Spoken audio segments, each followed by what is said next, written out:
আপনি যদি 10 জোড়া লাভবার্ড পাখি পালন করেন তাহলে আপনি কি মুনাফা অর্জন করতে পারবেন, কেন লাভবার্ড পাখি পালন করতে গিয়ে নতুন পাখাল্লার লসের সম্মুখীন হন এবং লাভবার্ড পাখি পালনের ক্ষেত্রে নতুন পাখালদের কি কি সতর্কতা অবলম্বন করা উচিত, এই নিয়েই আজকে আপনাদের সঙ্গে বিস্তারিতভাবে আলোচনা করব। 10 জোড়া লাভবার্ড পাখি পালন করে কি মুনাফা অর্জন করা যায় তার একটা আয় ব্যয়ের সামগ্রিক চিত্র আপনাদের কাছে তুলে ধরার চেষ্টা করব। যদি ভিডিও ভালো লাগে অবশ্যই ভিডিওটিকে লাইক করবেন, চ্যানেলে যদি নতুন হন সাবস্ক্রাইব না করে থাকেন অবশ্যই চ্যানেলটি সাবস্ক্রাইব করে নেবেন।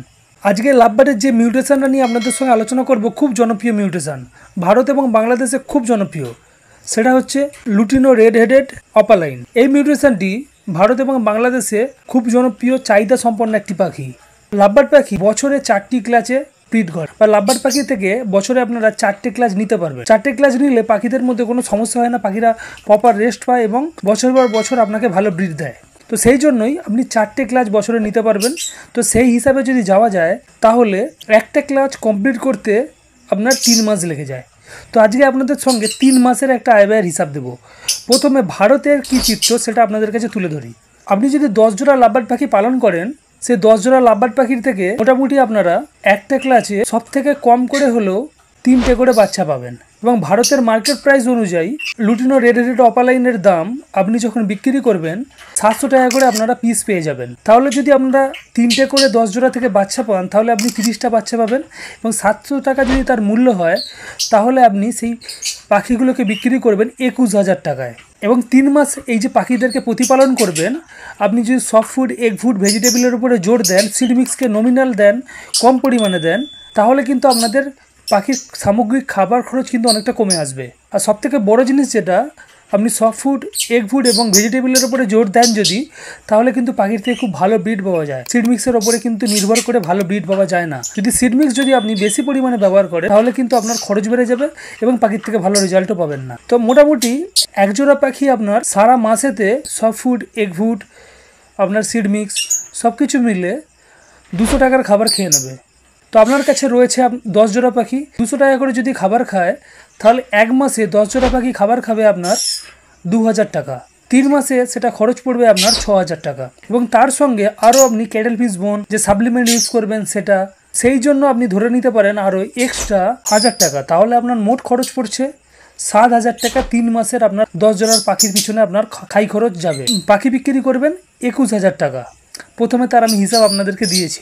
21,000 টাকা যদি পাখি বিক্রি করেন আর আপনার যদি খরচ হয় 7000 টাকা, তাহলে আপনি একটা ক্লাসে বা 3 মাসেতে পাখির থেকে আপনি ইনকাম করতে পারবেন 14,000 টাকা 10 জোড়া পাখির থেকে।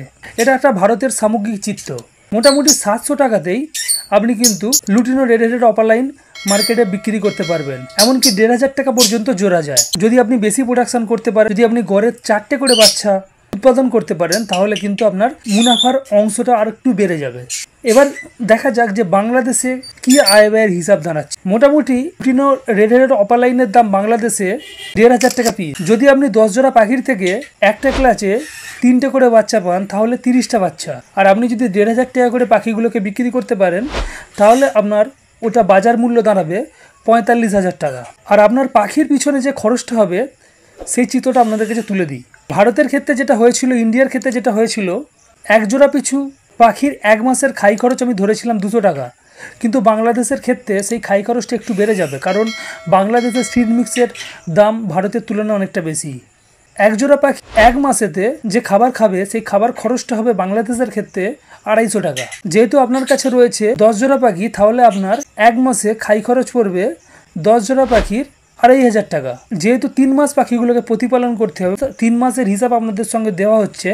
তো 3 মাসে আপনার খাই খরচ পড়বে 2,500 ইন্টু 3, অর্থাৎ হচ্ছে 7,500 টাকা। তো আপনি পাখি বিক্রি করবেন 45,000 টাকা, খাই খরচ পড়ছে 7,500 টাকা। এবং তার সঙ্গে খাই খরচের সঙ্গে অ্যাড হবে সাপ্লিমেন্ট, ক্যাটেল ফিশ বোন, আদার্স যে সমস্ত এক্সট্রা যে সমস্ত জিনিস আমরা মিনারেল ব্লক, তার ধরুন 1,500 টাকা। 7,500 সঙ্গে যোগ হবে আপনার 1,500 টাকা। টোটাল হচ্ছে আপনার খরচ পড়বে পাখির পিছনে খাই খরচ বাবদ সাপ্লিমেন্ট সমেত, এটা হচ্ছে 3 মাসে 9,000 টাকা। এবং আপনি পাখি বিক্রি করতে পারবেন 45,000 টাকা। তো তাহলে 45,000 থেকে যদি আমি 9,000 বাদ দিয়ে দিই তাহলে আপনি 36,000 টাকা মুনাফা অর্জন করতে পারবেন 10 জোড়া পাখির থেকে যদি আপনি 3টে করে বাচ্চা তুলতে পারেন, যদি উৎপাদন আপনি বাড়াতে পারেন, 4টে করে বাচ্চা তুলতে পারেন, তাহলে আপনার ইনকাম বাড়বে। আর যদি তার থেকে কম বাচ্চা তোলেন তাহলে আপনার ইনকাম কমবে, বা এমন জায়গায় হয়ে যেতে পারে আপনার আয় ব্যয়ের সমান সমান হতে পারে, এমনকি লস হতে পারে যদি আপনি উৎপাদন না করতে পারেন। তো এবার প্রশ্ন হচ্ছে উৎপাদন কেন হয় না, বা নতুন পাখাল বন্ধুরা কেন লাভবার্ড পাখি পালন করতে গিয়ে লসের সম্মুখীন হন। প্রথম যেটা হচ্ছে, তারা মেল ফিমেল কনফার্ম না করে, ডিএনএ না করিয়ে পাখি বাড়িতে নিয়ে আসেন, জোড়া দেন।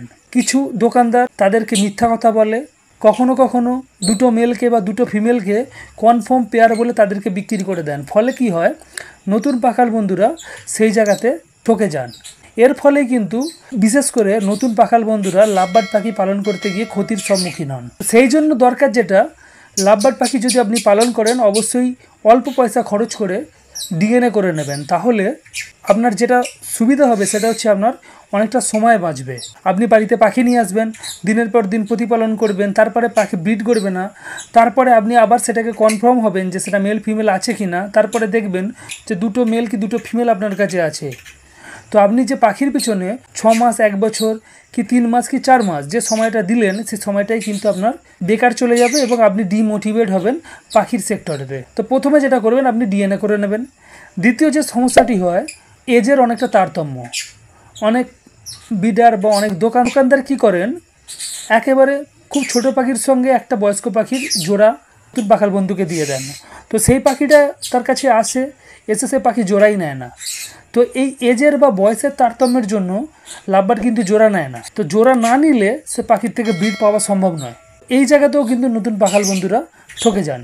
এটাও কিন্তু আপনাদেরকে জানতে হবে, জেনে বুঝে তারপরে পাখি আনতে হবে। অভিজ্ঞ লোকের কাছ থেকে পাখি আনতে হবে, বা পাখি কিনতে যাওয়ার সময় অভিজ্ঞ লোককে নিয়ে যেতে হবে। তাহলে কিন্তু এই সমস্যা আপনি পড়বেন না। 3 নম্বর যে কারণটির জন্য নতুন পাখাল বন্ধুরা লসের সম্মুখীন হন, সেটা হচ্ছে পাখিদেরকে নিয়ে এসে 80% সিড মিক্সের উপরে রেখে দেওয়া। অর্থাৎ আমি যেটা বলতে চাইছি, নতুন পাখাল বন্ধুরা পাখিদেরকে বাড়িতে নিয়ে এসে পাখির খাবার হিসাবে শুধুমাত্র সিড মিক্সকেই বেশি দেন। সারাদিনে বা যে খাবারটি পাখিদেরকে প্রডিউস করেন তার 80% থাকে কিন্তু সিড মিক্স। সিড মিক্স যদি আপনি বেশি পরিমাণে দেন, কখনোই কিন্তু পাখির থেকে ভালো ব্রিড পাবেন না। যদি আপনি 80% সফট ফুড, এগ ফুড বা ভেজিটেবলের উপরে পাখিকে রাখতে পারেন, 100% পাখির থেকে ব্রিড পাবেন। কিন্তু নতুন পাখালা কিন্তু এই ভুলটা করেন, এই জন্যই কিন্তু পাখির থেকে ভালো ব্রিড পান না। এই জন্যই লাভবার্ড পাখি পালন করতে গিয়ে লসের সম্মুখীন হন।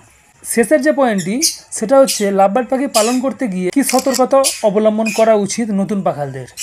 সতর্কতা হচ্ছে এটাই, যে সতর্কতাটা আমি দিতে চাইছি সেটা হচ্ছে, লাভবার্ড পাখি আপনি পালন করা যখন শুরু করবেন, একেবারে হাই মিউটেশনে যাবেন না। খুব জোর হলে আপনি লুটিনো রেড হেডেড অপালাইন দিয়েই পাখি পালন শুরু করবেন, বা নর্মাল লুটিনো নিতে পারেন, রোজি গ্রুপ নিতে পারেন, বা নর্মাল গ্রিন ফিচার নিয়ে আপনি পালন শুরু করবেন। তাতে হয়তো আপনার মুনাফা কম হবে বা আয় ব্যয় সমান হয়ে যাবে, কিন্তু আপনি লসের সম্মুখীন হবেন না। তাহলে আপনি ডিমোটিভেট হবেন না, পাখি পালন সেক্টরে আপনি টিকে থাকতে পারবেন। কিন্তু আপনি যদি হাই মিউটেশন নিয়ে পাখি পালন করা শুরু করেন, হাই মিউটেশনের ক্ষেত্রে কিন্তু অনেক সমস্যা রয়েছে। হাই মিউটেশনের পাখির মোর্টালিটি রেট বেশি, পাখি বেশি মারা যায়, যেমন অ্যালবিনো। তারপর হচ্ছে এই পাখির প্রোডাকশান কম, খুব তাড়াতাড়ি পাখি অসুস্থ হয়। এই ধরনের সমস্যা কিন্তু হাই মিউটেশনের ক্ষেত্রে দেখতে পাওয়া যায়। স্ট্রং মিউটেশন যেগুলো, সেই স্ট্রং মিউটেশন নিয়ে আপনি পাখি পালন শুরু করুন, অবশ্যই পাখি থেকে আপনি মুনাফা অর্জন করতে পারবেন। তো প্রথমে যে আপনাদের সঙ্গে আয় ব্যয়ের একটা হিসাব দিয়েছিলাম, তো সেখানে সামগ্রিক চিত্র অনুযায়ী আপনি যদি 1 বছর পাখি পালন করেন, তাহলে আপনি পাখির খাঁচা থেকে শুরু করে পাখির বক্স, পাখির খাবার পাত্র, জলের পাত্র, সব কিছুর পয়সাই কিন্তু আপনি 1 বছর পাখি পালন করেই তুলে ফেলতে পারবেন।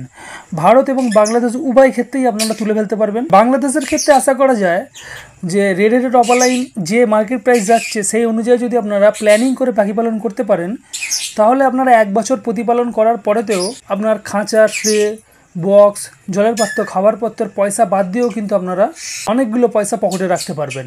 কারণ হচ্ছে আপনি 3 মাস পাখি প্রতিপালন করে একটা ক্লাস থেকে যদি 36,000 টাকা ইনকাম করতে পারেন, বা 30,000 টাকা ইনকাম করতে পারেন, 6,000 টাকা আমি আরও বাদও দিয়ে দিই, 30,000 টাকা ইনকাম করতে পারলে 3 মাসে আপনি বছরেতে ইনকাম করতে পারবেন 1,20,000 টাকা। তো আশা রাখা যায় আপনি যে ইনভেস্টটা করবেন তার থেকে বেশি পয়সা কিন্তু আপনি মুনাফা অর্জন করতে পারবেন।